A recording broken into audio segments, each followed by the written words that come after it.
Eu sou Mário Persona e essas são as respostas que eu dei aos que me perguntaram sobre a Bíblia.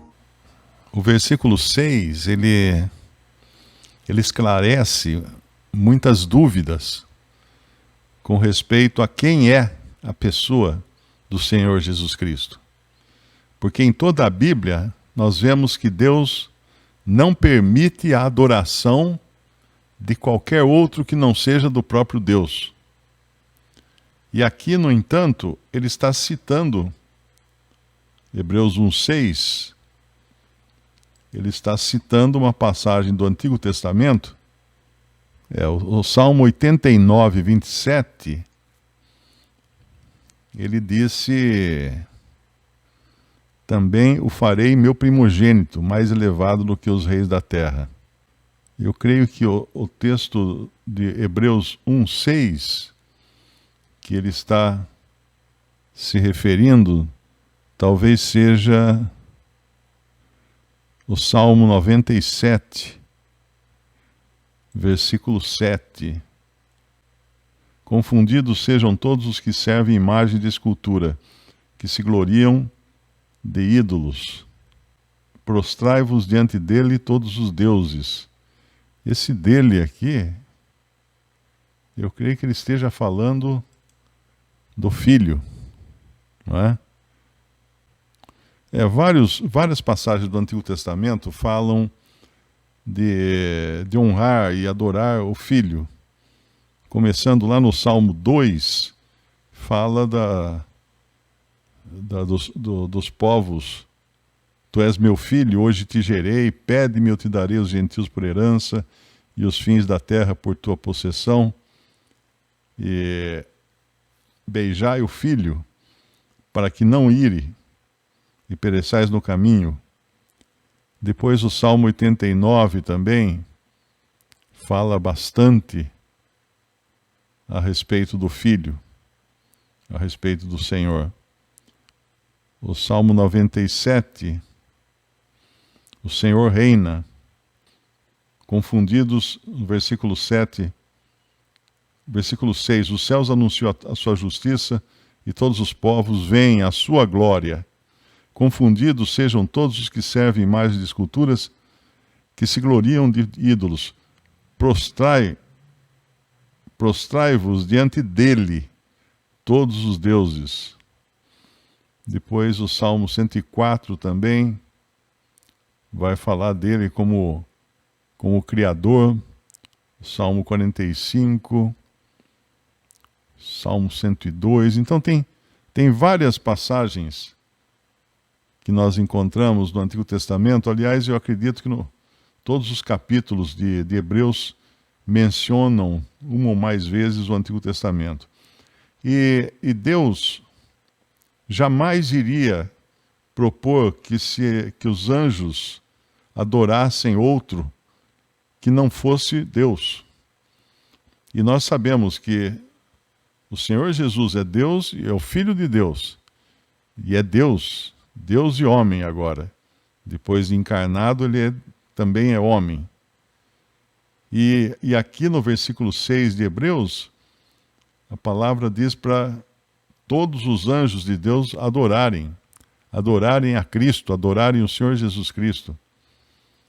E nós sabemos muito bem que a menos que ele seja o próprio Deus, qualquer adoração dedicada a ele seria barrada, seria contraditória ao que ensina a Bíblia.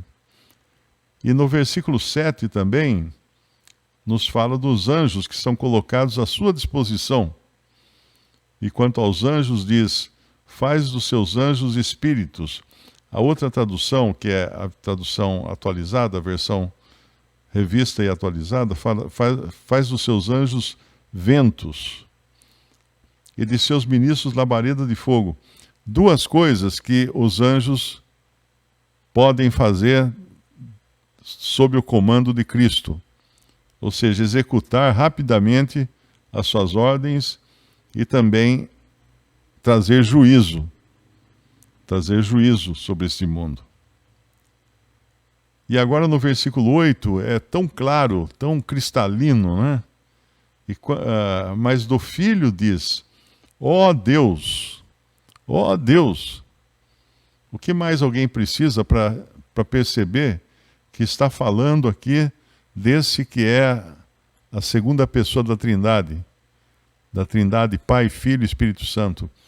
Esse que é Deus e homem. Ó Deus, o teu trono subsiste pelos séculos dos séculos. Ou seja, para sempre. Para sempre. Cetro de equidade é o cetro do teu reino. Então, aquele que deixou muito claro durante os 33 anos de sua vida na terra, de que ele era perfeito, justo, equalitário, que fala de equidade, separado para Deus, ou seja, todas as perfeições possíveis podiam ser encontradas em Jesus no seu caminho aqui. Os evangelhos são leitura obrigatória para nós entendermos quem era esse homem humilde e ao mesmo tempo todo-poderoso que caminhou aqui nesse mundo. Mas do Filho diz: ó Deus, o teu trono subsiste pelos séculos dos séculos, nada vai abalar a soberania de Cristo. E o cetro de equidade é o cetro do teu reino. Amaste a justiça e odiaste a iniquidade. Isso ficou muito claro também na sua vida aqui na terra.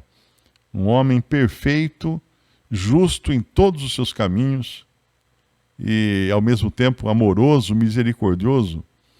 Ontem estava conversando com alguns irmãos a respeito daquela passagem de que o Senhor fala, os homens, aliás, levam até ele uma mulher adúltera e cobram dele que ele faça o apedrejamento da mulher, porque a mulher era adúltera. Ela tinha sido pega em flagrante adultério. Flagrante adultério, você pega os dois. E, no entanto, eles levavam só a mulher. E a questão ali era a seguinte: será que o Senhor Jesus devia apedrejar a mulher? Se ele fizesse isso, ele estaria indo contra a lei.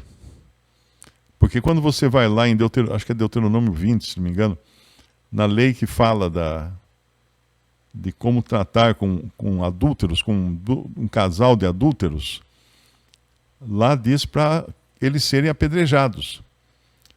E se o Senhor apedrejasse só a mulher, ele estaria desobedecendo a lei. Porque a lei mandava apedrejar o homem e a mulher. Percebe? Mas ele estava muito acima de tudo isso. Ele estava muito além de tudo isso. E ele vai direto no coração daqueles homens. Se alguém aqui que não tem pecado, atire a primeira pedra.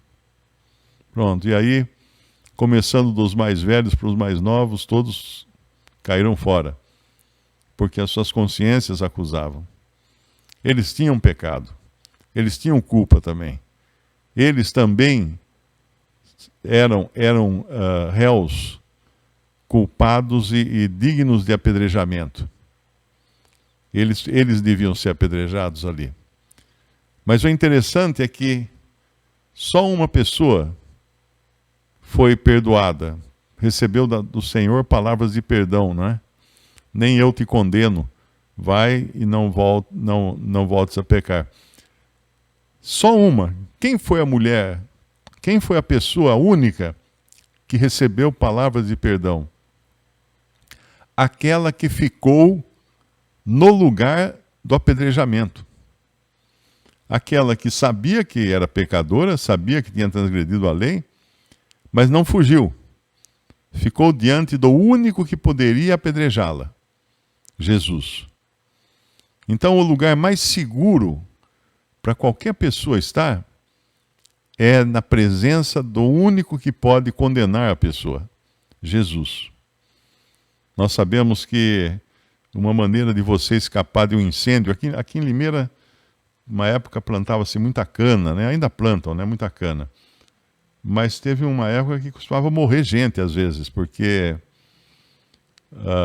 o cara entrava bêbado no canavial, dormia no canavial e acordava de repente com incêndio.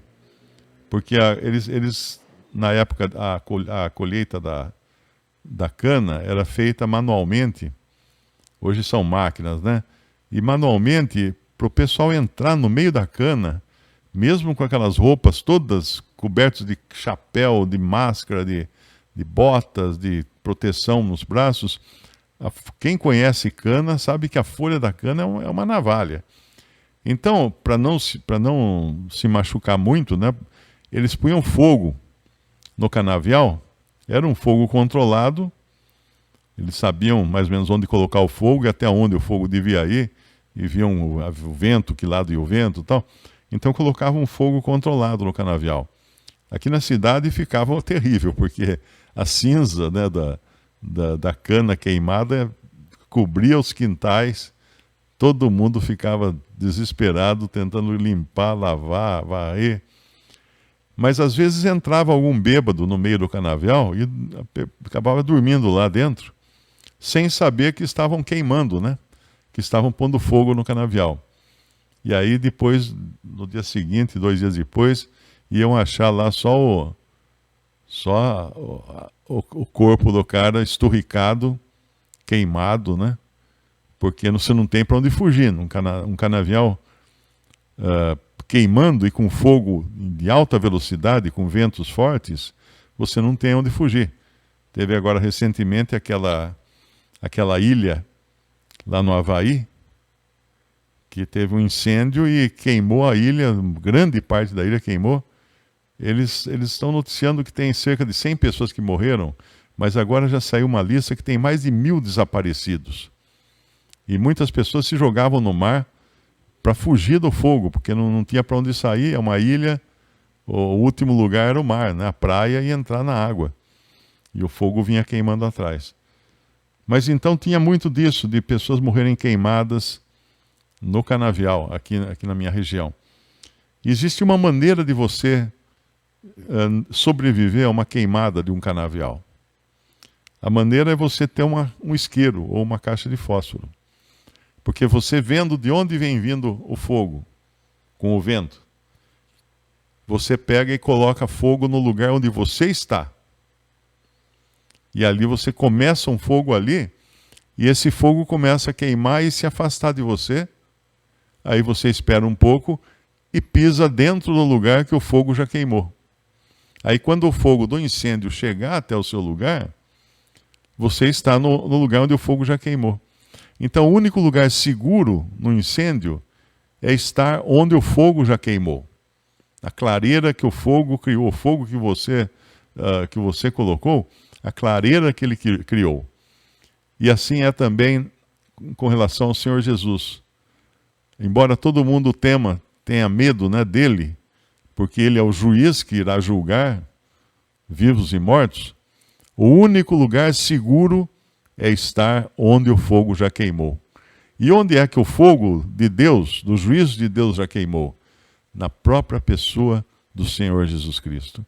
Aqueles que estão nele não perecerão, não serão julgados, não passarão pelo juízo eterno, não serão lançados no lago de fogo, porque eles estão no lugar onde o fogo queimou. A própria pessoa do Senhor Jesus, sobre quem caiu o fogo do juízo de Deus contra o pecado. Visite respondi.com.br. Também 3minutos.net. Baixe os e-books ou adquira os livros.